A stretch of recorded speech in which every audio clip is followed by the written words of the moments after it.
Alright, let's start with a challenge. I have a rug and I want to sell it. I'm going to describe it. It's Greek, it's cotton, it's black and white, it's old, it's large, it's beautiful. How can I use all of these adjectives together in one sentence? I'll start by saying I am selling a Greek rug. We use the word Greek, it's an adjective to describe rug, which is a noun, and we put our adjective before the noun. I'm selling a Greek cotton rug. We add another adjective. I'm selling an old Greek cotton rug. Do you hear I'm pausing here and here for my commas? And I changed the word un because we have a vowel here, old. So, how do we know the order? I'm selling a large old Greek cotton rug. I'm selling a large old black and white Greek cotton rug. We keep adding. I'm selling a beautiful large old black and white Greek cotton rug. Okay, maybe it's too much, but we're practicing that grammar today. Basically, we have an order that we do. First, we use opinions, like we say beautiful, then size, large, age, old, shape, rectangular, black and white, Greek. Origin means where is it from? Where does it come from? And material, cotton. And usually we use this order in English, and it's always the same. So today we're going to practice that. Of course, you heard me do it once, but that's not enough. If you try it, you can try it 10 times, 15 times, then you're going to start to get comfortable with it. Let's try something else. I eat a big breakfast. Of course, we use big. That's an adjective. It describes breakfast. Sharon eats a big breakfast. Big describes breakfast. We're going to practice the pronunciation today. So, when I pronounce it, what are my strong sounds? We talked about this in a previous lesson. Nouns are usually strong. So, breakfast is a noun. And Sharon is a noun. But it's a little bit different. It's a noun, but it's a special kind of noun called a pronoun. So a pronoun like he, she, it, I is usually a weak sound. And an adjective is usually a weak sound. Let's try it. I eat a big breakfast. Did you hear breakfast was strong? Sharon eats a big breakfast. Sharon was strong and breakfast was strong. So try it, pause your video, and pronounce those two. Let's try another one. I ordered a combination meal. I ordered a meal combination. Which one is correct? Actually, this one's correct. When we use this kind of word, it's a noun, but it describes the meal. So you say, what kind of meal? A combination meal. It works the same way that an adjective works, but actually it's a noun. It's like when I say baseball glove, or I say soccer field. We're using two nouns together, but the first noun describes the second noun. How about when I pronounce it? I ordered a combination meal. What was my strong sound? Actually, combination was my strong sound.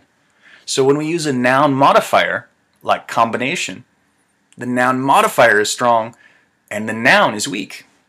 It's the opposite of the way we do it with an adjective. And then of course here when we pronounce Meg, Meg is strong. Meg ordered a combination meal. So let's try it. I ordered a combination meal. Meg ordered a combination meal. So we can practice that strong sound, weak sound. Today, of course, we're practicing lesson 7. But last time we practiced lesson 6, and I want to review that. You've forgotten a little bit, you need to review to bounce back up. So, Anna bought candles. We practiced that. Subject, verb, object. When we put those together, we get an independent clause.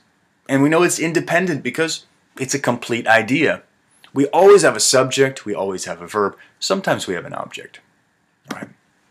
So, Anna bought candles on Friday. How do we put them together? We have an independent clause and we have time information. So, we can say on Friday, Anna bought candles.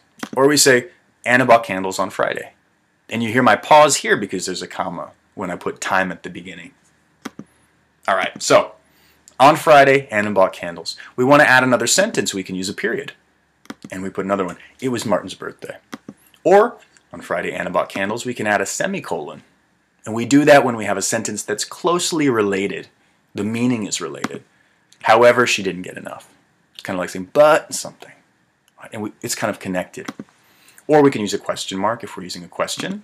We can use an exclamation mark if we're shouting or saying something surprising. Those are things that we practiced in our last lesson. So, you guys watched a video last time. I asked you to write a paragraph and send it to me.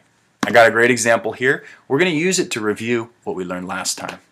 This video is about Japan's most famous wrestling game. It focuses on sumo wrestling. Okay, so we have a subject, we have a verb, we have a complete idea. But here again, we have a subject, a verb, and a complete idea. So those two, we can separate them. Here, instead of a comma, we should use a period or a semicolon. The match are true windows of yearly era. Now, the match are, we need a plural and a plural, or a singular and a singular. And we practiced that in lesson 5. We have to match that, but here it's not matched.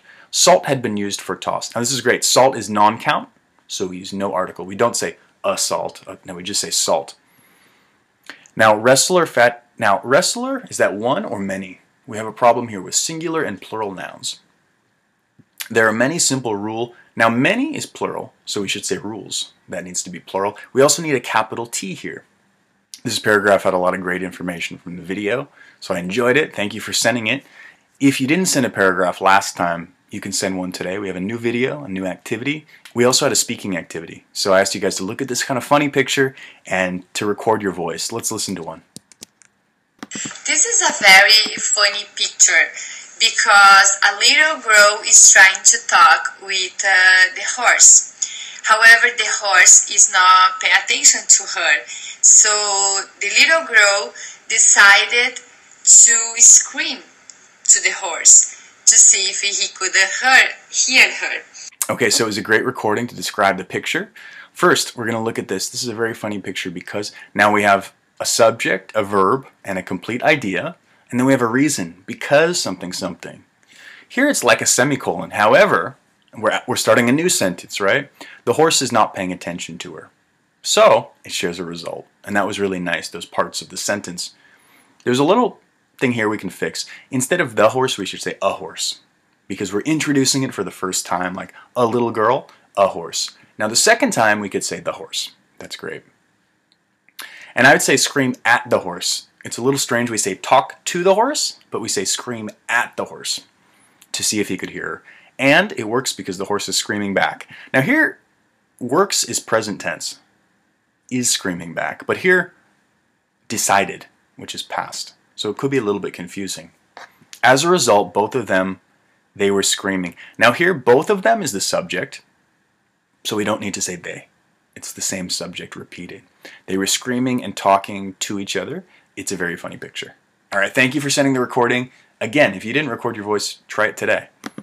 We have 24 lessons, and today is lesson 7. So when you go to our page, you're going to see review, learn, practice, create, and 100% review. Those are the parts of the lesson. And through the lesson, you're going to practice the skills again and again to develop your skills, right? So let me show you on the page. When you go to our page, you're going to see lesson 7 over here. You can find review, learn, practice, create, and 100% review sections. So try it. I hope you guys enjoy it, and I'll see you next time.